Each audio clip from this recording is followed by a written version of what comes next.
welcome to Beard's Eye View, and this is going to be my top 10 MCU End Credit Scenes. I've had to re-record some bits for this video, so I'm going to have a couple of times where my beard's going to be shorter than the rest of the video, so I apologise if it is a little bit jarring at times. Before we begin, make sure that you like and comment down below. Make sure you subscribe and ring the bell to be notified when I do videos. I do videos every single Wednesday, so keep a lookout for those. Also, look to the end of this video so you can find out you can save 15% on some awesome clothing. Spider-Man Far From Home. My reviews are coming, I promise, but unfortunately at this moment in time I am away on holiday. This video is all pre-recorded, so I can't do the review at the moment because I can't go out and see the film. So once I've seen it, I will review it. I'll get it out as quickly as I possibly can, but obviously it will be a few days later than what I would usually release it on. With Spider-Man Far From Home hitting cinemas this week, and Avengers Endgame getting a re-release with extra bits added on at the end of the credits, which is incidentally something I want to go and see again, definitely, I've decided to put this video up. It's all about the Marvel Cinematic Universe and the end credit scenes. These are my top 10 end credit scenes for the Marvel Cinematic Universe. Number 10. In at number 10 is The Collector. This came in at the end of Thor: The Dark World, and it's the first time we're told about the existence of Infinity Stones. The fact that they can't be kept too close together, so he looks after one while Asgard looks after the Tesseract. And just that build-up there, just that thing, it just furthers the story of, right, they're putting little things in play here, and it was done really well. Number 9.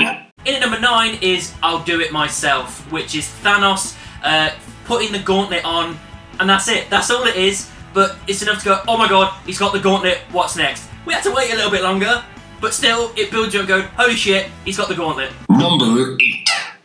In at number 8 is Adam Warlock. This came at the end of Guardians of the Galaxy 2. You've got I think it's the Sovereign, the gold people. She's got this kind of birthing chamber. I knew what it was, but to the regular viewers they may not. And she goes, I think I will call it Adam, which ends up building towards Adam Warlock, a really powerful character in the Marvel Universe. I can't wait to see him in Guardians 3, because that seems to be where they're building him to. And it was a fun reveal. Number 7. In at number 7 is Thanos' ship arrives. This came at the end of Thor Ragnarok, and it's Thor and Loki just looking out to space, talking about whether Loki should be going back to Earth, and Thor's going, oh, I'm sure everything will be fine.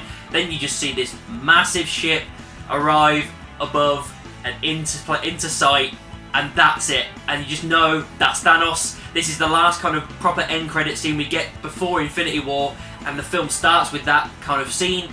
It's awesome. Number 6.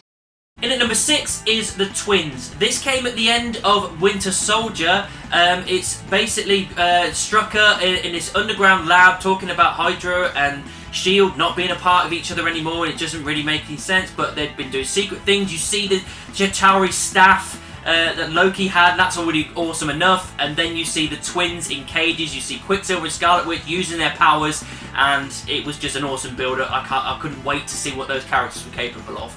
5. In at number 5 is I Know a Guy. This came at the end of Ant-Man. It ended up being part of Civil War rather than a proper ending credit scene, but at the time you didn't know. You've got Winter Soldier's arm stuck in this kind of vice grip, and Falcon and Cap talking about Tony, talking about this would have been easier a while ago, and it just, so many questions going together. Oh my god, they're hold of the Winter Soldier, what the hell's going on? What are they talking about? They're talking about Tony? What the hell's going on? You're just so confused, like, how has this happened? And then at the end, it's like, we're on our own, and then Falcon's like, no, maybe not, I know a guy, which is obviously wink wink, it's going to be Ant-Man. And it builds up to, oh my god, we're going to see these characters together. And, you just announced that Civil War is going to happen, so it's going to happen in that. It was a great end credit scene. 4. In at number 4 is The Pims Dusted. It's from Ant-Man and the Wasp, and, oh god, I was just like, fuck, as soon as I saw it. You've got them standing around with this tech, this shrunken kind of quantum realm tech in the back of the van. They're saying not to get stuck in a time vortex. He's going in to get some stuff for Ghost. He goes in, and then it's Bane saying, count me out in 5, 4, 3, and they're guys, he can't hear anything. It pans back to them, and they're all dusted from the snap. And I was just like, come on. And then you got Ant-Man stuck in the quantum realm. It was just such a kick to the balls. It was awesome. 3. In at number 3 is, sir, we found it. Thor's hammer. This came at the end of Iron Man 2. And god damn it, like at this point we had no idea that Thor was even coming, because they were still in the early stages of building up this universe. And then just to see Coulson going out into the desert, you see this massive open area with cars around it, and he just takes his glass off and talks to, we assume, Nick, Fury saying, "Sir, we found it." It pans out and there's Thor's hammer in the ground. You hear lightning and it goes to black. Awesome! I was never more excited to see a new character. In at number 2 is the Avengers Initiative. This is the first proper end credit scene we got. It came at the end of Iron Man 1. Stark coming into his home. You hear Jarvis and he kind of just like fades out. You see a figure standing there. He turns round and it's Nick Fury. Samuel Jackson is Nick Fury as well, which is even more awesome. And he goes, "I want to talk to you about the Avengers Initiative." And your mind just goes, holy shit, they're building towards the Avengers. This is going to be epic. It was such a great end credit scene, and it kind of pushed forward into this universe and made it what it is. In at number 1 is Thanos reveals himself. This came at the end of the first Avengers film. You had a funny feeling that someone was kind of telling Loki what to do. They kind of teased it and whatnot. So at the end you get that in a post-credit scene. You get the Chitauri leader talking to someone, saying to challenge the Avengers to court death. His hand goes there, he stands up and he turns slightly with a smirk and you see Thanos' face and you're just like, oh my god, that's Thanos. What the hell? Oh my god, what's going to happen? Oh, good lord. Your mind just goes mental. So many questions. It's like, oh my god, it's Thanos. One of the biggest villains in the entire Marvel Universe. And they're going to use him in these films. Oh my god, what's going to happen? This is going to be incredible. And it just absolutely nailed what it is to have a post-credit or mid-credit scene. It just was all kinds of awesome.